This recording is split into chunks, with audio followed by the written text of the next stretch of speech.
Iran যেহেতু এখন আরব দুনিয়ার মধ্যে সবচেয়ে প্রতিবাদী স্বাধীন রাষ্ট্র হিসাবে ইরানের একটা ভূমিকা আছে এবং তারা মার্কিন ইসরায়েলের এই আক্রমণের বিরুদ্ধে তাদের আগ্রাসী তৎপরতার বিরুদ্ধে শুরু থেকে তারা ভোকাল, তারা গণহত্যারই আরেকটা এক্সটেনশন হিসেবে বলতে পারেন ইরানের উপরে এই যৌথ যে সামরিক হামলা। চীন বা রাশিয়া তারা যদি ইরানের সাথে তারা যদি আরেকটু বাড়তি সহযোগিতা নিয়ে দাঁড়িয়ে যায়, তাহলে এই যুদ্ধে মার্কিন ইসরায়েলের জেতা প্রায় অসম্ভব ব্যাপার।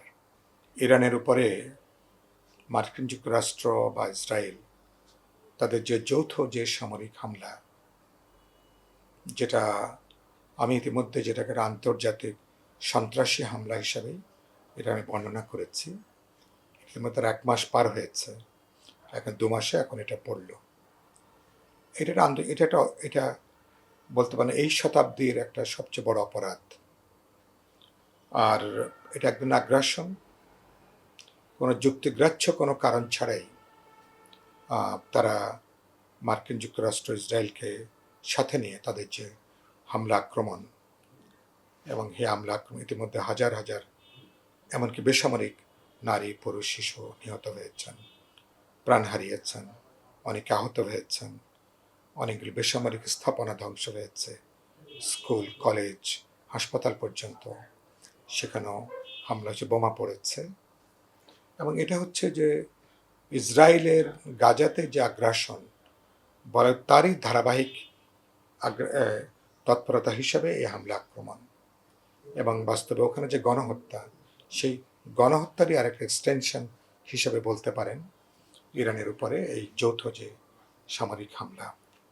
এবং এটা সারা দুনিয়ার অধিকাংশ দেশ এটাকে নিন্দা করেছে। দুনিয়ার শত শত কোটি মানুষ এটাকে তারা নিন্দা জানিয়েছে, প্রতিবাদ করছে প্রতিদিন, প্রতি সপ্তাহে। এটা একটা অন্যায় যুদ্ধ। ইরানের উপরে এই অন্যায় এটাকে চাপিয়ে দেওয়া হয়েছে, এবং এটাকে কোনোভাবেই সমর্থন করা, মেনে নেওয়ার কোনো প্রশ্ন নেই, কোনো সুযোগ নেই। যদি আপনি পরোক্ষভাবে এটাকে আপনি মেনে নেন, তাহলে কোনো স্বাধীন দেশ, ছোট দেশ যার ধরেন অর্থনৈতিক সামর্থ্য কম, সামরিক সামর্থ্য কম, তাহলে তাদের পক্ষে তাদের স্বাধীনতার সার্বভৌমত্ব বজায় রাখাটা কিন্তু অসম্ভব হয়ে পড়বে। কোনো দেশই তখন আর নিরাপদ থাকবে না আর কি। ফলে সে জায়গা থেকে আমি মনে করি এটা আন্তর্জাতিক একটা অপরাধ। এটা কোনো যুদ্ধ অপরাধ, যেটা ট্রাম্প প্রশাসন এবং তারপর নেতানিয়াহু তারা যে অপরাধগুলো সংগঠিত করছেন, এটা যুদ্ধ অপরাধ, এটা মানবতার বিরুদ্ধে অপরাধ, এবং এটা এক ধরনের, যেটা বললাম, গাজা যে গণহত্যা তারই একটা সম্প্রসারণ হিসাবে আমরা দেখছি যে এই হামলা আক্রমণ এবং যেটা চলছে। লক্ষ্যটা তো নিশ্চয়ই আপনারা জানেন। লক্ষ্যটা হলো গোটা আরব দুনিয়ায় তাদের রাজনৈতিক কর্তৃত্ব, সামরিক কর্তৃত্ব, অর্থনৈতিক কর্তৃত্বটাকে নিরঙ্কুশ করা। ইতিমধ্যেই মার্কিন ইসরায়েলিরা গোটা আরব বিশ্বের অনেকখানি নিয়ন্ত্রণ তাদের উপরে আছে। ইরান যেহেতু এখন আরব দুনিয়ার মধ্যে সবচেয়ে প্রতিবাদী স্বাধীন রাষ্ট্র হিসাবে ইরানের একটা ভূমিকা আছে, এবং তারা মার্কিন ইসরায়েলের এই আক্রমণের বিরুদ্ধে তাদের আগ্রাসী তৎপরতার বিরুদ্ধে শুরু থেকে তারা ভোকাল, তারা সুতরাং ইরানকে তারা যদি নতজান করতে পারে, ইরানকে তারা দুর্বল করতে পারে, তাদের ছত্রভঙ্গ করতে পারে, তাহলে গোটা মধ্যপ্রাচ্যে, গোটা আরব দুনিয়াকে তাদের নিয়ন্ত্রণটা একেবারে নিরঙ্কুশ করে তোলাটা সম্ভব। জানেন যে আমি বলি ইসরায়েলকে হচ্ছে মার্কিনীদের একটা সামরিক আউটপোস্ট হিসেবে ইসরায়েলের যে এই আর্টিফিশিয়াল রাষ্ট্রটাকে তারপরে তৈরি করা হয়েছে। দুর্ভাগ্যজনকভাবে আরবের অধিকাংশ রাষ্ট্রগুলো মার্কিন ইসরায়েলের ফাঁদে তারা পা দিয়েছে। ফলে এখন আরব দুনিয়ার ঐক্য বলতে এখন আর কিচ্ছু নেই, সব কিছু ভেঙে পড়েছে, ছত্রভঙ্গ হয়েছে। এক দেশের বিরুদ্ধে আরেক দেশকে তারা লাগিয়ে তারা দিয়েছে। লক্ষ্যটা হচ্ছে একদিকে তাদের, যেটা বললাম, অর্থনৈতিক, রাজনৈতিক, সামরিক নিয়ন্ত্রণ, আরেকদিকে হচ্ছে আরব দুনিয়ার যে তেল সম্পদ, খনিজ সম্পদ, তার উপরে মার্কিনীদের বা পশ্চিমা দুনিয়ার তাদের নিরঙ্কুশ কর্তৃত্বটাকে সেখানে তৈরি করা। তারা প্রায় 15 দফার মতন একটা দফা তারা হাজির করেছেন, যেটা ইরানের আমি মনে হয় যে যৌক্তিকভাবে তো এখানে মেনে নেবার কোনো কারণ নেই। তো যে দফাগুলো মানে ইরানের জন্য যেটা খানিকটা বিব্রতকর, কিছুটা লজ্জাজনকও বটে, এই দফাগুলো ইরানের দিক থেকে মানবে না, এটাই মোটামুটি স্পষ্ট। ইরানের দিক থেকে বেশ কিছু শর্তাবলী দেওয়া হয়েছে। তো আমার মনে হয় যে এখন তারা চেষ্টা করবে, ইরানে তারা আরেক দফা ফাইনাল এপিসোডে যে ইরানকে আরও সামরিক অভিযান জোরদার করে ইরানকে নতজান করে একটা অন্যায় শর্তে তারা এক ধরনের যুদ্ধবিরতি অথবা যুদ্ধ বন্ধের ব্যাপারে ইরানকে তারা চাপ দেওয়ার জন্য। আমার মনে হয় না যে সেটা তারা সফল হবে। হরমুজ প্রণালী, ইরানের এখন যে অবস্থান, তারা যদি তাদের এই আধিপত্য তারা ধরে রাখতে পারে, তাহলে আমার মনে হয় এটা একটা গুরুত্বপূর্ণ কারণ হবে তাহলে গোটা আরব দুনিয়াতে। কারণ আমার জ্বালানি তেলের প্রায় 1/5 মানে হরমুজ প্রণালী দিয়ে যেটা যাওয়া আসা করে।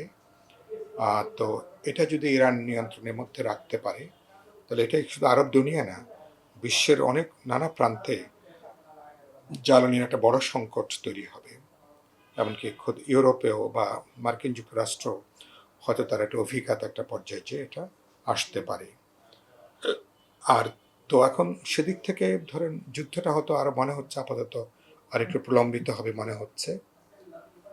আর চীন বা রাশিয়া তারা যদি ইরানের সাথে তারা যদি আরেকটু বাড়তি সহযোগিতা নিয়ে দাঁড়িয়ে যায়, তাহলে এই যুদ্ধে মার্কিন ইসরায়েলের জেতা প্রায় অসম্ভব ব্যাপার, অসম্ভব। তো আমার মনে হয় যে আমরা সুতরাং এই আগ্রাসী যুদ্ধ, অন্যায় যুদ্ধ, এটাকে কোনোভাবেই এটাকে আর দীর্ঘায়িত হতে দেওয়ার কোনো সুযোগ নেই। কিন্তু দুর্ভাগ্যজনকভাবে যারা ভূমিকা রাখতে পারত, জাতিসংঘ বা নিরাপত্তা পরিষদ, তারা যেহেতু এক ধরনের কেবল প্রস্তাব পাশ করার পর্যায়েও থাকে, প্রস্তাবও তারা এখন ঠিকমতো পাশ করতে পারছে না। তো ওখানে কারো কারো এই ভেটো পাওয়ার থাকার জন্য। কিন্তু একটা বুঝি খুব দ্রুতই এই অন্যায় যুদ্ধ এটা বন্ধ করা দরকার, আগ্রাসন বন্ধ করা দরকার। এবং আমি মনে করি যে এ ব্যাপারে বিশ্ব সম্প্রদায়, জাতিসংঘ সহ পৃথিবীর শান্তিকামী সকল দেশ এবং জনগণকে আজকে এগিয়ে আসা দরকার। আমরা বিপ্লবী ওয়ার্কার্স পার্টির দিক থেকে আমরা ইরানের জনগণের পাশে আছি। এই অন্যায় যুদ্ধের বিরুদ্ধে তাদের যে লড়াইটা, এটা কেবলমাত্র একটা মুসলিম রাষ্ট্র হিসাবে নয়। যদি যুদ্ধটা অন্যায়ভাবে, যুদ্ধটা আগ্রাসন, দখলদারিত্বের মনোভাব থেকে, সুতরাং এই অন্যায় যুদ্ধকে সমর্থন করবার কোনো কারণ নেই। আরেকটা গুরুত্বপূর্ণ বিষয় হচ্ছে যে হ্যাঁ, ইরানের বিদ্যমান শাসকদের ব্যাপারে ইরানের জনগণের প্রশ্ন আছে, সমালোচনা আছে। 2-3 মাস আগেও সেখানে বড় ধরনের বিক্ষোভ হয়েছে।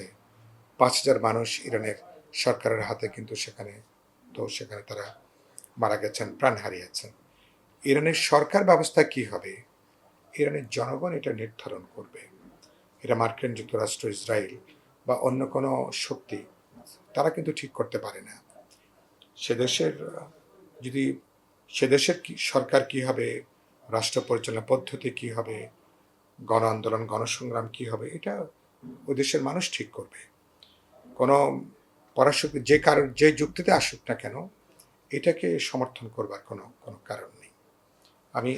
ফলে সেই জায়গা থেকে আমি মনে করি যে ইরানের এই অন্যায় যুদ্ধের ব্যাপারে তাদের প্রতিরোধের যুদ্ধের পেছনে আমি মনে করি সকল দেশকে আজকে এক কাট্টা হয়ে আজকে ইরানের পাশে আজকে দাঁড়ানো দরকার।